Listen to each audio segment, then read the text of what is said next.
Amém. Graça e paz, amados irmãos. Vamos abrir as nossas Bíblias no livro de Atos dos Apóstolos. Estamos no capítulo 21 desse livro maravilhoso, surpreendente de Atos dos Apóstolos. É um texto muito bonito e é um capítulo onde mostra Paulo tomando decisões difíceis. E eu gostaria de meditar com você como Paulo faz isso, quais os desafios que nós cristãos temos, né, de estar tomando decisões, e nem sempre é fácil tomar decisões, e exige muito de fidelidade, de clareza espiritual, né, para as nossas vidas, de coragem para obedecer ao nosso Senhor. Olha aí, capítulo 21, Paulo acabou de no capítulo 20, estar com os presbíteros, os líderes, os pastores da igreja de Éfeso, lá na cidade de Mileto, e falou para eles: olha, vocês nunca mais vão ver o meu rosto, ok? Vocês nunca mais vão ver o meu rosto. Então, eles estavam muito tristes, e ali despedem de Paulo com seus familiares, seus filhos, esposas, na beira da praia ali, e Paulo pega o navio e vai em direção a Jerusalém. Depois de nos despedirmos, de nos separarmos deles, embarcamos e navegamos diretamente a Cós. No dia seguinte fomos a Rodes e dali até Pátara, encontrando um navio que fazia travessia para a Fenícia, embarcamos neles e partimos. Depois de avistarmos Chipre, aquela ilha, né, onde Barnabé nasceu, Barnabé era natural de Chipre, seguir rumo ao sul, navegamos rumo a Síria, desembarcamos em Tiro, onde o nosso navio deveria descarregar. Encontramos os discípulos dali e ficamos com eles 7 dias. Eles, pelo Espírito, recomendavam a Paulo que não fosse a Jerusalém. Quando, porém, terminou o nosso tempo ali, partimos e continuamos a nossa viagem. Todos os discípulos, com suas mulheres e seus filhos, nos acompanharam até fora da cidade, e ali na praia nos ajoelhamos e oramos. Depois de nos despedirmos, embarcamos e eles voltaram para casa. Veja, Paulo está sendo alertado, toda a cidade que ele vai, porque ele está indo em direção a Jerusalém. O Espírito de Deus está falando com os irmãos de todas as igrejas: Paulo, você vai ser preso em Jerusalém. Paulo, você vai sofrer em Jerusalém. Então essa é uma realidade que Deus vem confirmando de cidade em cidade, lugar em lugar, em que Paulo está indo. E Paulo mesmo já fala isso no capítulo 20. Deus já havia falado isso para Paulo, ok? Deus já estava falando isso no coração de Paulo, que quando ele chegasse em Jerusalém, ele ia encontrar muitas, mas muitas dificuldades, mas ele vai em direção a Jerusalém. Lembra? Ele está carregando aquela oferta que foi recolhida ali na Macedônia e na Acaia, e também em parte na Ásia, para os irmãos pobres e necessitados em Jerusalém. Então ele vai com essa oferta de amor, de carinho, de sacrifício para os irmãos pobres em Jerusalém. E então, chegando aqui nesta localidade aqui, esses irmãos estão com Paulo agora, enquanto o navio está descarregando. Ele passa ali 7 dias. E eu acho lindo isso aqui, irmãos, esse texto aqui, quando diz assim, o versículo 5, final do versículo 5: todos os discípulos, com suas mulheres e seus filhos, nos acompanharam até fora da cidade, e ali na praia nos ajoelhamos e oramos. Eu acho uma beleza essa expressão, essa cena, um quadro tão bonito, meus irmãos. A gente vê aqui os discípulos, aqui está falando principalmente daqueles homens mas isso inclui todos os cristãos. E aqui veja a beleza desse texto, que também parece muito com o final do capítulo 20, quando aqueles irmãos que lá estavam beijaram afetuosamente a Paulo, o abraçaram antes de se despedir dele. E aqui, meus irmãos, você vê que eles estão com suas mulheres, suas esposas e seus filhos, famílias inteiras dentro da igreja servindo ao Senhor. Hoje nós temos um dado tão triste, queridos, em que a maioria esmagadora dos filhos dos crentes não estão na igreja. 80% dos filhos dos crentes não estão na igreja. E é interessante porque nesse capítulo 21, por duas vezes nós vamos ver não apenas os crentes, os discípulos, mas vamos ver seus filhos juntos. E isso é tão importante, queridos irmãos, a gente ter essa cena tão piedosa aqui, famílias da igreja juntas servindo ao Senhor, amando o Senhor. Veja a ideia do discipulado. Agora voltou a moda o discipulado. Parece que é uma onda que vem e vai. O pessoal faz assim, o pessoal faz aquela farofa, aí vem um monte de gente para a igreja, aí o pessoal chama cantor e moderniza a igreja, bota estruturas e tal, pregadores famosos, aí vem um monte de gente. Ah não, agora eu quero ser parte dessa igreja da moda. Aí esse pessoal da igreja da moda agora, que são aquelas igrejas e tal, recebe muita gente, 90% crentes de outras igrejas. Raramente essas igrejas fazem batismo ou estão evangelizando de fato. Elas estão recebendo o crescimento dessas igrejas, e estatisticamente aqui 90%, em média 80%, vem de outras igrejas, são transferências de outras igrejas. Essas pessoas começam a dar trabalho. Porque quando eles saíram da outra igreja, eles vieram para cá e saíram de lá dando trabalho e vieram para cá dando trabalho. Então, eles vêm cheios de seus pecados e problemas e aí, então esse pessoal vê que esse negócio não funciona. De simplesmente abrir a porta da igreja e trazer os famosões para pregar, para cantar, modernizar a igreja, porque esse pessoal vem encher a igreja e os problemas vêm junto. E aí então eles se voltam para o discipulado. Agora você vai ver um monte de gente aí, que são aquelas igrejas mais famosas, não discipulado. Agora o que a gente precisa é qualidade, não é quantidade. O que importa é a qualidade da vida cristã. Parece que eles estão experimentando na carne, na própria pele, o que é um monte de gente carnal, não nascida de novo, simplesmente colocando dinheiro na frente, simplesmente para ter um monte de gente na igreja. Então agora eles começam a partir do lado, não, vamos tentar arrumar esse negócio aqui porque está bem bagunçado. Mas olha aqui que bonito, e isso é o verdadeiro discipulado. O discipulado é seguirmos a Jesus. O discipulado é amarmos a Jesus, é andarmos com Ele, é obedecermos a Sua palavra, é aprender de irmãos mais velhos em Cristo Jesus, mais maduros na fé do que nós, a vida cristã, é nos espelharmos em outras pessoas, como é a vida de Cristo. Ok? Eles não estão fazendo discípulos de si mesmos, eu não posso fazer discípulos de mim, meus seguidores, não, vocês devem fazer discípulos de Cristo, ok? São discípulos de Jesus que nós fazemos, não fazemos discípulos de nós mesmos. Sede meus imitadores, como eu sou de Cristo. Estão seguindo a Cristo, vocês estão seguindo a mim, ok? Vendo o meu exemplo. Então, estamos todos seguindo a Cristo. Não existe essa ideia de que os meus discípulos, como se as pessoas estivessem me imitando simplesmente. Não, eu imito a Cristo. Eu estou buscando a Cristo junto com os meus irmãos. E esse discipulado, ele se estende à família, ele se estende à esposa, ao cônjuge, ele se estende aos filhos, aos netos, ele se estende. Eu não posso querer discipular pessoas da comunidade e abandonar a minha família. Isso não faz o mínimo sentido, irmãos. E essa imagem desse texto é tão bonita, porque mostra aqui famílias inteiras servindo ao Senhor.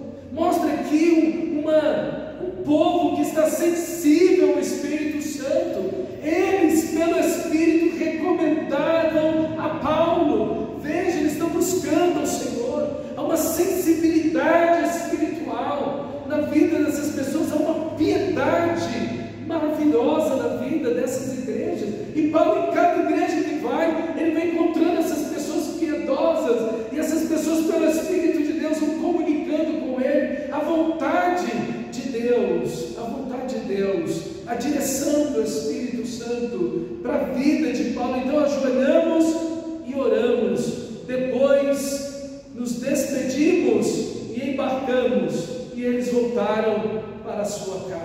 que nós possamos fazer discípulos na comunidade, que possamos ser uma bênção, discipuladores e exemplos, cada um de nós, cristãos mais velhos, que já nascemos da fé, que já estamos caminhando com Cristo, que possamos ser um exemplo na vida daqueles que estão chegando, uma inspiração para a vida daqueles que estão chegando, ok? Que eles possam olhar para nós e dizer: meu Deus, é assim que eu quero servir ao Senhor, é assim que eu quero ser fiel ao Senhor, é assim que eu quero amar a Bíblia, é assim que eu quero pregar o Evangelho, olhando para as nossas vidas, eles serem inspirados ainda mais adiante do que nós, ok? Mas que você possa fazer isso com a sua família, que você possa tomar a sua família e transmitir para ela o amor de Deus, a palavra de Deus, o ensinamento das Escrituras, discipular, estar junto, acompanhar a vida, aconselhar, dar a direção da palavra de Deus, estar sensível espiritualmente à sua família,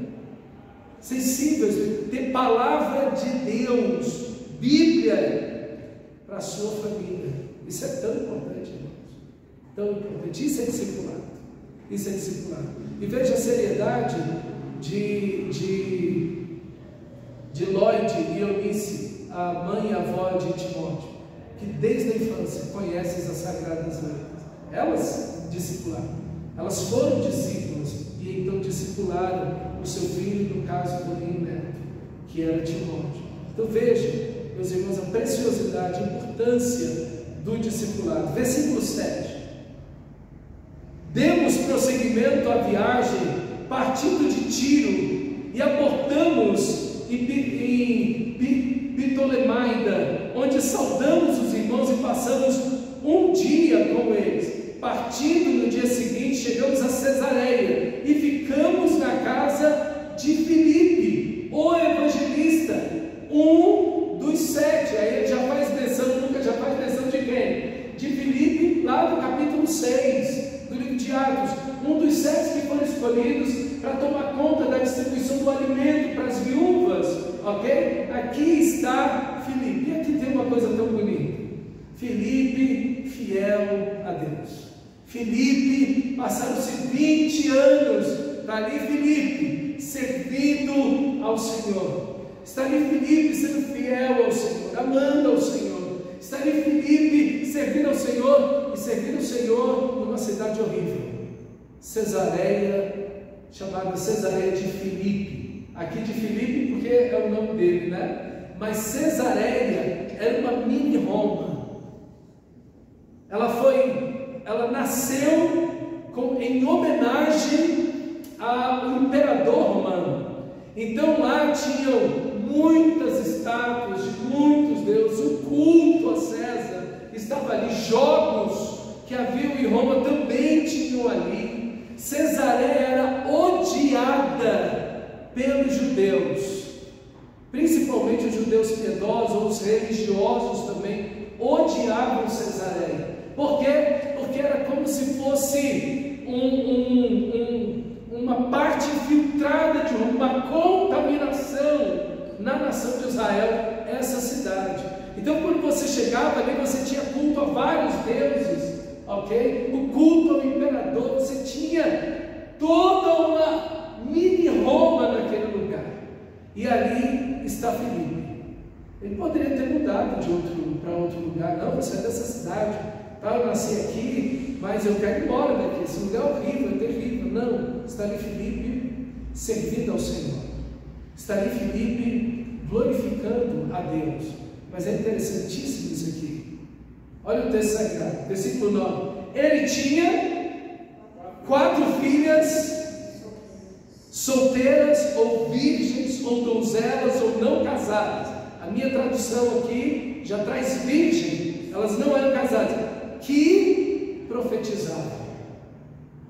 Irmãos, eu fico olhando Filipe. Filipe está no pior lugar em todo Israel para se morar, em Cesareia. O lugar era um antro de idolatria, imoralidade, jogos violentos, prostituição, culto ao imperador, um paganismo tomando conta. Mas ele tinha quantas filhas? Quantas filhas ele tinha? Olha o texto. 4 filhas virgens. É interessante, a gente tem medo de mandar os filhos para o inimigo. Não, nossos filhos vão para o inimigo, vai se perder. Não é? Tem irmãos aí, tem um aluno da faculdade que diz: pastor, eu estou orando. Meus filhos estão doidos para passar. Ele tem 2 filhos. Estou doido para passar no MB. Eu estou orando para eles não passarem. Porque se eles forem para lá, eles vão se perder.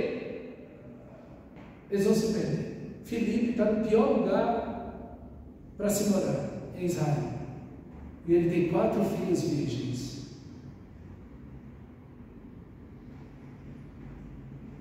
Discipulado. Isso é discipulado. Isso é discipulado. O mundo vai acabar com os nossos filhos. A cultura está invadindo. 4 filhas. 4 mulheres. Virgens. Discipulado. Maior foi a influência da família do que da cultura. Por que a gente não está conseguindo fazer isso hoje?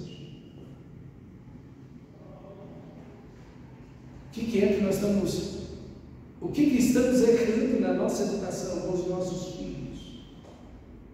Que não estamos conseguindo influenciá-los mais do que a cultura, do que o mundo.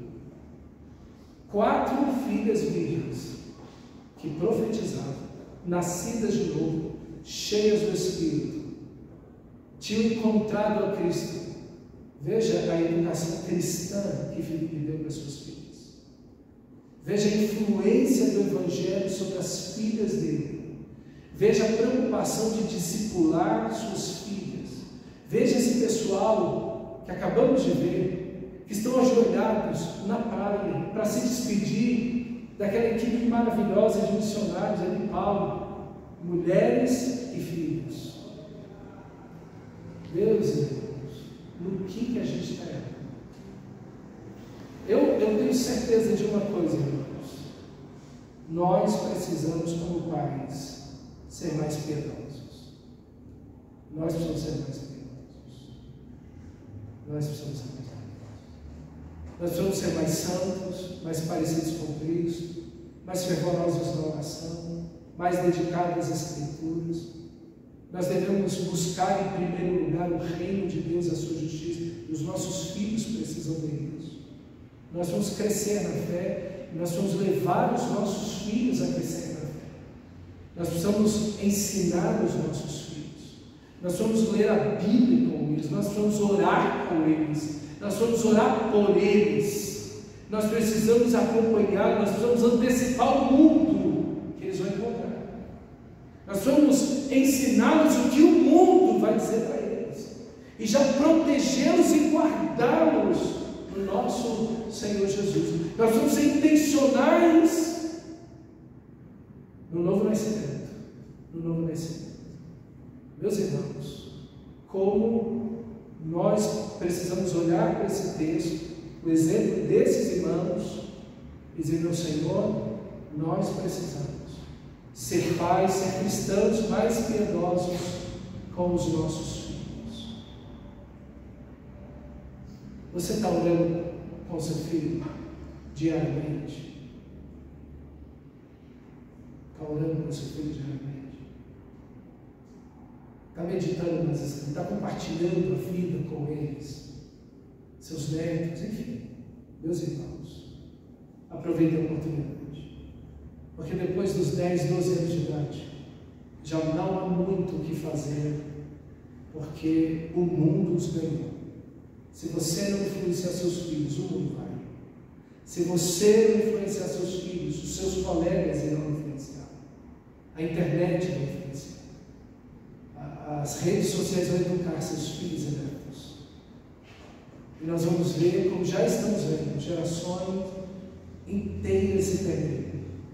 A gente consegue ver a geração que a gente, quando chegou do Chile em 97, se perdendo. E de lá para cá, antes uma geração contava de 40 em 40 anos, hoje 5 em 5 anos é uma geração. A gente vê quantas gerações se perdendo. De jovens, crianças, adolescentes se perdendo. Meus irmãos, que Deus use as nossas vidas, que nós possamos voltar no nosso coração essa é uma decisão difícil, que nós temos que tomar, de pastorear os nossos filhos, de levar isso a sério, porque nós estamos tratando da eternidade deles. A eternidade. O que adianta seu filho ganhar o mundo inteiro e perder a sua alma? Me diz, o que vai adiantar isso? Seu filho ganhou o mundo inteiro, seu filho passou no melhor concurso público, tem tantos diplomas, está saindo dinheiro pelo ladrão, está viajando, está comprando, está tendo, está fazendo, não está salvo? Não. O que adianta isso? Não serve de nada. Nós precisamos, como pais, inspirar os nossos filhos a amar a Deus. É isso.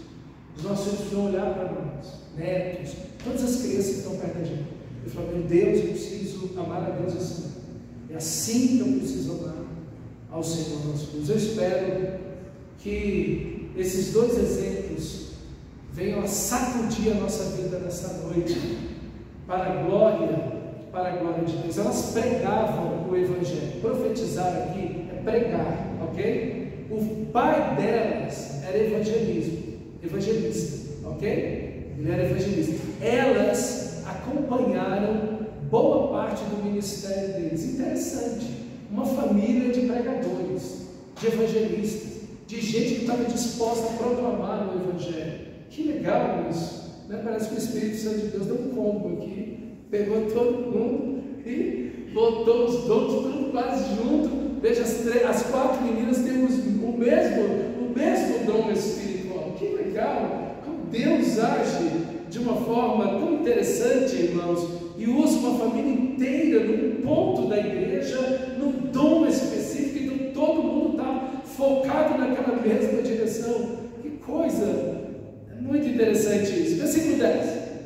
Depois de passarmos ali vários dias, descendo a Judeia, um profeta chamado Ágabo, ele veio ao nosso encontro, tomou o cinto de Paulo e, amarrando as suas próprias mãos e pés, disse: assim diz o Espírito Santo, desta maneira os judeus amarrarão o dono deste cinto em Jerusalém e o entregarão aos gentios.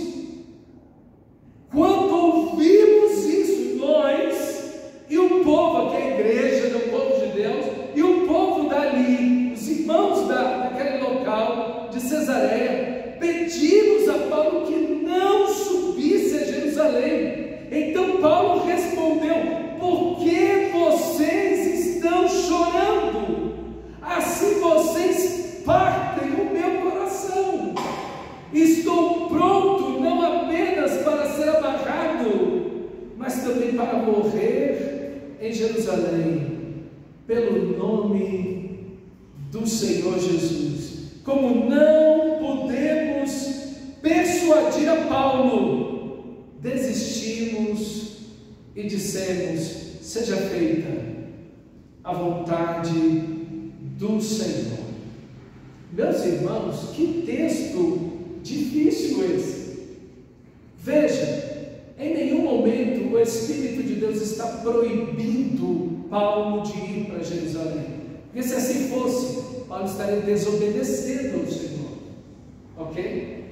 Deus está dizendo para Paulo o que vai acontecer, e Paulo já sabe, ele fala disso no capítulo 20, ok? Ele sabe disso e fala disso no capítulo 20, e em cada cidade o Espírito de Deus está deixando para ele muito claro o que vai acontecer. E agora ficou, e Cesareia está perto, né, de Jerusalém, é o ponto mais próximo de Jerusalém que Paulo se encontra até o momento, é o ponto mais perto de Jerusalém. Então agora o Espírito de Deus colocou em perspectiva clara tudo o que vai acontecer. Vão amarrar e vão entregar aos judeus, aos gentios, ok? Então aqui agora ficou hiper claro, e aí todo mundo fica desesperado, porque ninguém quer que Paulo seja preso, ninguém quer que Paulo sofra, ninguém quer que Paulo seja açoitado ou morto em Jerusalém, ou seja entregue na mão dos gentios, enfim, ninguém quer isso.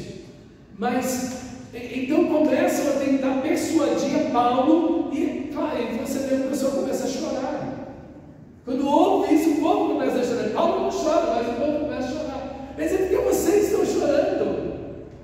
Eu estou pronto não apenas para ir a Jerusalém ser amado, mas para entregar a minha vida, para morrer por ele. Vocês fazendo isso quebram o meu coração. E aí você vê que Paulo não é simplesmente uma obstinação de Paulo, mas ele sabe que tem que ir para Jerusalém. Ele sabe que deve ir ali. Ele sabe que tem uma missão. Aqui é uma linha muito tênue entre a coragem e a teimosia, entre a fé verdadeira e o orgulho. Às vezes você vai ver pessoas insistindo em algo, mas sem uma direção de Deus. E a pessoa tem insistido, não vai acontecer, eu vou fazer, Deus está dirigindo. Um amigo tomado falou, não, Deus está me dirigindo, nós vamos fazer. E eu não posso chegar lá e dizer para ele, não, Deus não está te dirigindo, não sei que eu tivesse uma palavra de Deus para isso. Mas as circunstâncias mostravam que aquilo não ia acontecer, que não dava, que faltou planejamento, que faltou organização, que aquilo deveria ter sido feito há muito mais tempo, e que daquele jeito, em cima da hora, não ia funcionar, não ia acontecer, a não ser que Deus fizesse um milagre para aquilo acontecer. Mas às vezes a gente, na nossa teimosia, achando que o fato por termos dinheiro, aquilo vai acontecer, porque a gente tem bala na agulha, então aquilo vai acontecer, e as pessoas veem que aquilo não acontece. Pastor, Deus mudou os planos. Não, Deus não mudou os planos, foi você que estava obstinado. A obstinação não é fé, gente. Fé é obedecer. Fé é obedecer. Às vezes você tem um plano, às vezes você tem um sonho, às vezes você tem um querer, e você bota aquilo na frente, você vai com um touro, você baixa assim a cabeça e corre naquela direção, e você não consegue ver mais nada de ninguém, e você vai atropelando tudo, e qualquer barreira que você bater, você vai dizer, é o diabo. Não, é a sua própria teimosia, são circunstâncias, é falta muitas vezes de um bom planejamento, de uma boa organização, entendeu? Então sim, e as pessoas vão botando a culpa no diabo, em tudo, e baixa a cabeça e atropelando tudo, e não é isso, gente. Fé não é teimosia, nem toda coragem é fé. As pessoas podem ter coragem para fazer um monte de bobagem. Fé é obediência. Fé é quando Deus diz para você obedecer. E aí você tem coragem, olha, quem não se prostrar diante da estátua que eu fiz vai ser lançado na fornalha. Deus diz, não terás outros deuses diante de mim, não farás para ti imagem de escultura, nem semelhança alguma, não prostrareis diante delas. Então fica de pé. Isso é obediência. Dobra, porque eu vou acender a fornalha 7 vezes. Não vou. Você pode esquentar essa fornalha não sei quantas vezes, e não é da nossa conta se Deus vai nos livrar ou não. Isso não está no nosso poder. O que Deus nos requer é que sejamos corajosos e não nos prostremos diante da sua imagem. Isso é fé, irmãos. Fé é obediência. Fé não é simplesmente você botar um troço na sua cabeça, no seu coração e sair doido seguindo aquilo como, não, Deus está comigo. Deus está comigo e pronto, e vai. Quantas vezes você já fez isso? E quantas vezes você não admitiu que fez isso? Pior é isso. A pessoa faz isso, se obstina, bota a coisa na cabeça e vai com o touro para cima, se quebra, racha tudo, destrói tudo, faz uma bagunça na sua vida. E sabe o que a pessoa faz? Foi o diabo. Aponta para o diabo e se não foi o diabo. A a pessoa nem para ter um pouquinho de reflexão, não, gente. Foi o meu orgulho. Eu fui reflexivo aqui. Eu não parei para pensar, eu não pedi opinião, eu não obedeci às Escrituras, eu não tomei os caminhos, os passos corretos. Foi uma coisa, não foi o Espírito de Deus, foi o meu coração. Você já admitiu isso para si mesmo e para Deus? Porque você disse que Deus disse. Você disse que foi Ele. E as coisas deram errado. E você nem voltou nas pessoas que não eram crentes para ir lá pedir perdão. Olha, não tem nada de Deus. Foi coisa da minha cabeça. Meu coração, eu queria aquilo. Desesperadamente. É um sonho meu. E eu botei Deus naquilo. E Deus não tem nada a ver. Eu dei com os burros na água. Mas fui eu. Deus não tem nada a ver com isso. Nada a ver com isso. Olha, desconsidera. Meu Deus não tem nada a ver com aquilo. Foi da minha cabeça. Me perdoa. Eu botei algo em Deus que não foi Deus. E lá para a sua família falar isso para si mesmo, para Deus, para todo mundo que está envolvido. Mas o que a pessoa faz? Foi o diabo, ou então foi a culpa de todo mundo. Não, irmão, por favor. Então, assim, fé é obediência. Fé não é orgulho. Isso é uma linha muito fina. Você transita de um lado para o outro, assim, entre o seu orgulho, a sua vontade e a vontade de Deus e a obediência às Escrituras. Eu senti, pronto. Deus falou comigo, acabou. O que alguém vai dizer para você? Quando você põe nesses termos, não tem quem fale nada para você. E você não vai aceitar nada. Você não vai aceitar nada. Entendeu? Você não vai aceitar nada. Nem de ninguém. Então você fecha as possibilidades aí. A gente tem que ter muito cuidado com isso, irmãos. Muito cuidado com isso. Para a gente não misturar os nossos sonhos com fé, com a palavra de Deus, com a direção que Deus dá. E a gente tem cuidado com isso, porque é muito frustrante. E não apenas é frustrante para você que passa pela situação, mas acaba servindo até de deboche do caráter de Deus, da pessoa de Deus para aqueles que não são crentes, da sua família, trabalho, seja lá de onde for. Que você possa olhar e falar, olha, eu tenho que ter cuidado, com isso. Paulo está sendo alertado do que vai acontecer. Deus em nenhum momento disse para ele, não vai, Paulo. E se Paulo vai, aí ele tem pecado. Porque Deus está dizendo para ele não ir, mas Deus está dizendo para ele, vai, e é isso que você vai encontrar. Que coragem, irmãos. E isso é fé, isso é fé. E Paulo é um homem que anda pela fé, é um homem maduro espiritualmente, é o cristão mais maduro, que tem mais conhecimento de Deus, da palavra de Deus, da vontade de Deus, dos planos de Deus. É Paulo.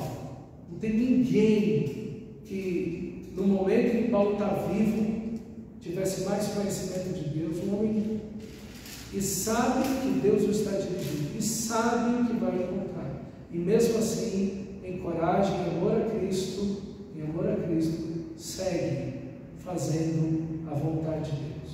Nem sempre, irmãos, é fácil fazer a vontade de Deus. Tem preço, mas você deve fazer. Não importa o preço que você tem que pagar para fazer a vontade de Deus, para obedecer a Deus, para andar em fé, mas seja fiel. Amém? Versículo 15, depois disso, preparamos-nos e subimos a Jerusalém. Alguns dos discípulos de Cesareia, novamente a ideia do discipulado, nos acompanharam e nos levaram à casa de Minasson, onde deveríamos nos hospedar. Ele era natural de Chipre, ok? E um dos primeiros discípulos, ok? Provavelmente um dos primeiros discípulos de Chipre, ok? Que foram salvos lá em Chipre, ou que foram salvos em Jerusalém, ok? Em Jerusalém.